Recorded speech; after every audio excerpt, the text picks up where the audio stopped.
أعوذ بالله من الشيطان الرجيم. بسم الله الرحمن الرحيم.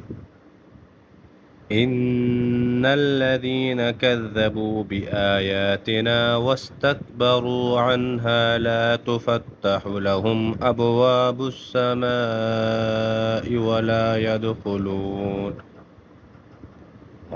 يدخلون الجنة حتى يلج الجمل في سم الخياط وكذلك نجزي المجرمين.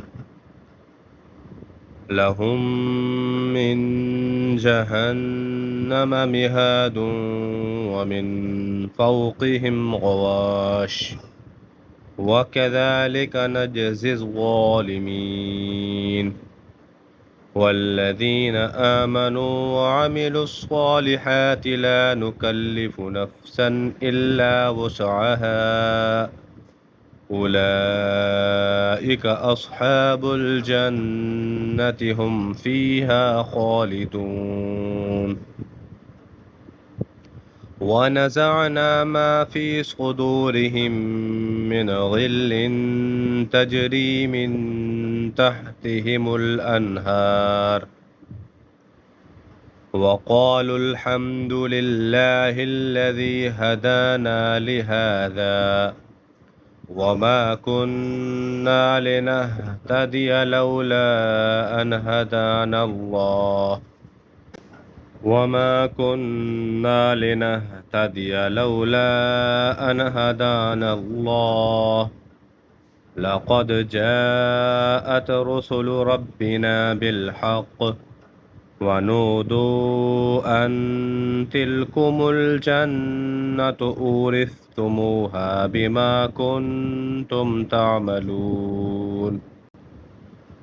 ونادى أصحاب الجنة أصحاب النار أن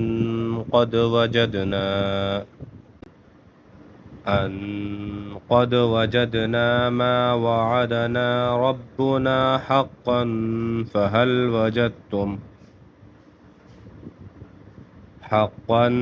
فهل وجدتم ما وعد ربكم حقا.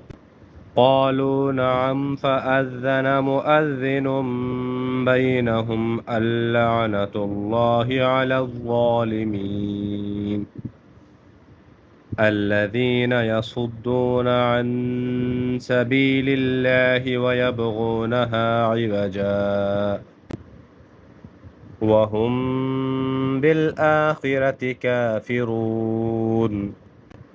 وبينهما حجاب وعلى الأعراف رجال يعرفون كلا بسيماهم ونادوا أصحاب الجنة أن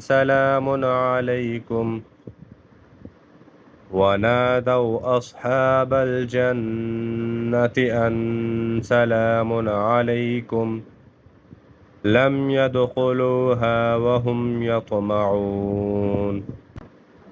وإذا صرفت أبصارهم تلقاء أصحاب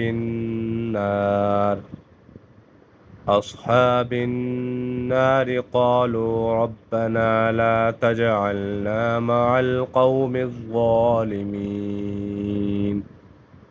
صدق الله العظيم.